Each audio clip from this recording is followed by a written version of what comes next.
पाकिस्तान दा ये लिया ही वह सीधे फसी। अच्छा जी, वो थोड़ी देर बाद जो कुड़ी दी मंजिल आ गई, कुड़ी लै गई। अस्सलाम वालेकुम भैनों ते भरावो, मैं तुहाडा अपना चौधरी परवेज टन टना टन। भरावो, बचपन तो तुसी सुनदे आए हो कि प्यार किस तरह होंदा है।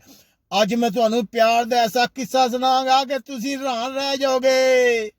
अच्छा जी, जद असी छोटे छोटे होंदे सा ना तो सानू हीर रांझा, ससी पुन्नू, सोनी महिवाल दे किस्से सुनने नू, ए जिहड़े पुराने बाबे ने सानू किस्से सुनांदे सी कि वो सच्चे आशिक होंदे सी, एक दूए नू देखदे सी, पूरा पूरा दिन इंतजार करदे सी कि वो आवेगी, फिर उहदे वास्ते खाना लै के जांदे सी, मुख्तलिफ किस्से तो असीं भी सुनदे रहिंदे सी। साडे अंदर भी प्यार दियां वो बहारां आउंदियां सी। असीं भी बाहर जाइए तो कोई कुड़ी प्यार नाल देख रहे या तक हस जाए, असीं आखदे सी लो जी हसी ते फसी। अक्सर जान लगे होंदे सन तो कोई कुड़ी देख के मैनू हस जाए ना तो सारे कहते सी चौधरी तेरा चक्कर है। और मैं क्या नहीं हो यार, मैं शरीफ बंदा, मेरा इन्ना कम्मां नाल दूर दूर दा वास्ता कोई नहीं। वो कहते सी चौधरी फिर तेनू देख के हसी क्यों है। और मैं क्या हो सकते आदि हवे, चौधरी ने कल भी ये जोड़ा पाया सी, परसों भी पाया सी, पूरे महीने तो चौधरी ने जोड़ा नहीं बदली किता। ऐ सोच के हसदी हवे, अगर नहीं चौधरी अंदर खाता कोई गल है। अच्छा जी, असी ये किस्से कहानियां सोचते सोचते असी बाहर आ गए। असां आख्या देखिए बाहर वाले लोग प्यार किस तरह करते हैं। अच्छा जी, सानू इत्थे आए तो पहले दिन लोगों ने दस्या इत्थे हसी फसी वाला कोई चक्कर नहीं होंदा, इत्थे इस तरह का प्यार नहीं होंदा। और मैं आख्या प्यार तो प्यार ही होंदा, दुनिया के जिस मर्जी से टुर जाओ, प्यार की किहड़ी जबान होंदी है, कोई भाषा होंदी है, वो तो अखां नाल ही होंदा है। अच्छा जी, इस गल ते यकीन पक्का हो गया। अच्छा जी, इत्थे आ गया मैं टैक्सी चलांदा सा, रोज मेरा बड़िया किस्म के बंदियां नाल पाला पैंदा रहिंदा। आज सुबह मैं जब निकलिया ना तो बाहर साडे पिंड गड्डियां दी हड़ताल होई सी तो बाहर लैना लगियां सी। मैं आख्या चौधरी आज तो तेरा लक सीधा हो जाएगा, पैसे ही पैसे होणगे चौं पासे, एक नू चुकते दूए नू ला, दूए नू चुकते तीसरे नू। मैं ये सोचदा पिया इतनी देर विच एक बड़े दूर दी सवारी पै गई, उहदे उपर लिखिआ आया 200 पाउंड। मैं आख्या 200 रुपया, वो चौधरी तेरा तो लक सीधा हो जाएगा। अच्छा जी, मैं गया जागे ना, वो बस तो एक बंदा खलोते सी, कोई गोरा ही सी, उन्होंने मैं चुक लिया। वो विच बह रहा तो इतनी देर विच एक कुड़ी सी, उन्होंने आदि एक्सक्यूज मी मैं भी उधर ही जाना है तो तू मैनू नाल लै चलेगा।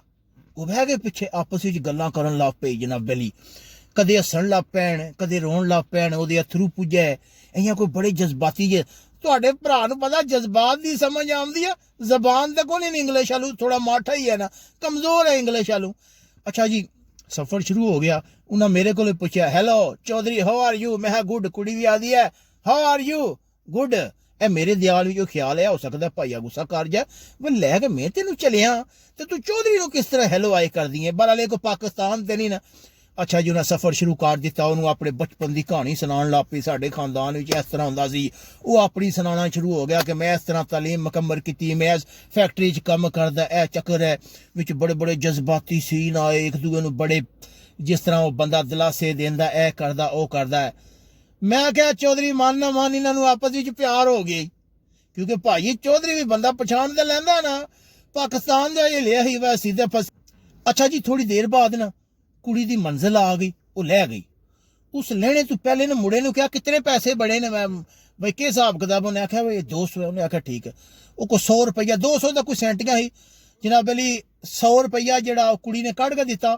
तो उस तो बाद कोई पैनियां सी, कोई विच घट सी चेंज में, वो चेंज भी रेंज किया। मैं उन्हें देखता रहा ये क्यों होंदा है भाई जी, राज तो गल्लां ही होर सन, उन्हें सिस्टम ही होर है। जदों थोड़ी देर बाद कुड़ी लै के मुड़ा लैन लगा, मैं आख्या वो मैनू तो लगता सी तुहानू आपस में प्यार हो गया। आदा तू कित्थों आया, मैं पाकिस्तान नूं। आदा ओ चलिया चौधरी, इत्थे इस तरह प्यार नहीं होंदा, ये तो साडी रूटीन दी गलबात है। मैं क्या जेहड़े तुसीं हस हस के गल्लां करदे सो पे, वो कहंदा हाथी के दांत खाने के और दिखाने के और। ओ चौधरी पुराने ख्याल छड्ड दे, हुण तू बाहर आ गए।